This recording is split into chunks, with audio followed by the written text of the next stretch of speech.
Well, check out this gorgeous view out of Edgeburg, Wyoming of the aurora borealis. Just early today and last night, we saw an incredibly powerful geomagnetic storm that arrived to Earth on Sunday, producing all of these stunning visuals, even as far south as Texas, California, North Carolina.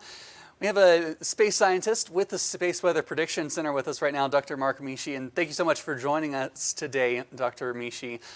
Tell us a little bit about what caused this event. Yeah, aurora are caused by explosions on the sun. So the sun, they are called coronal mass ejections. So the corona is the part of the sun that you see during an eclipse. It's the hot plasma atmosphere of the sun. And it can eject mass. So a CME ejects mass from the sun. This one took about 2 days to go from the sun to the Earth. So this was from a CME on Friday.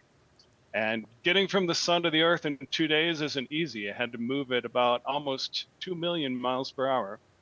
But it got here and it arrived it peaked around midday on Sunday, but of course it was most spectacular in the nighttime when it became nighttime in North America, and we could see the northern lights. So this was a particularly big storm, and if the more energetic and the faster they're moving and the more mass in these CMEs, the more it disrupts the Earth's atmosphere, and we can see aurora at lower and lower latitudes.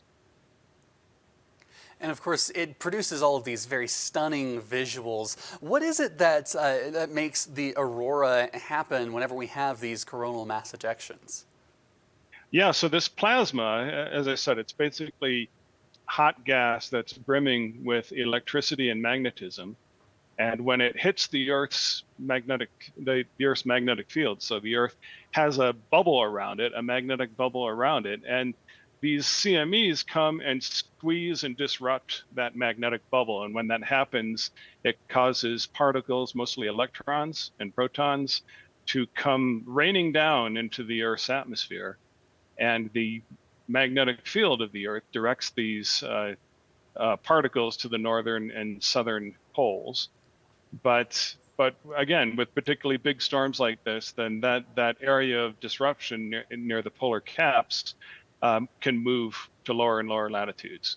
So when these particles from the Earth's geospace environment, the Earth's space environment, when they strike the atmosphere, they cause the molecules in the atmosphere to glow.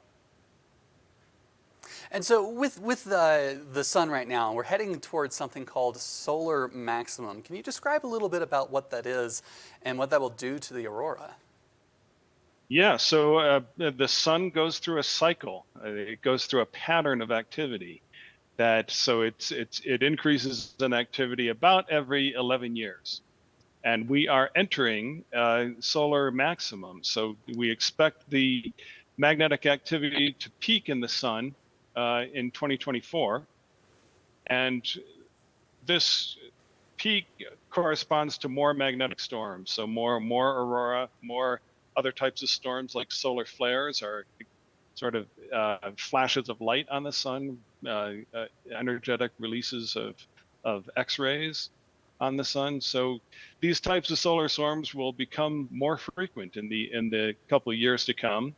And so it's a good time for sky watchers and aurora hunters.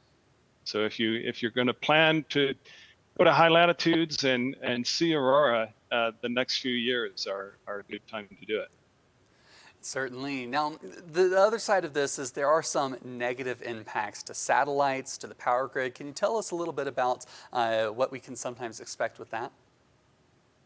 Yeah, so when these big CMEs come by and squeeze and disrupt Earth's magnetosphere, it can drive currents in power grids. And these can be disruptive to the functioning of a power grid. So the power companies keep a close watch on, we interact with them quite closely to keep a close watch on what the sun is doing. Large solar storms can also disrupt GPS navigation and radio communications.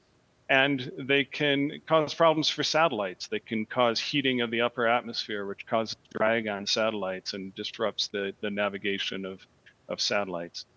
So all of these things are potential impacts of geomagnetic storms, but this particular one this past weekend wasn't too disrupted. It was mostly a light show for us on Earth. That sometimes reports come in a little after the fact, but this particular storm didn't seem too disruptive.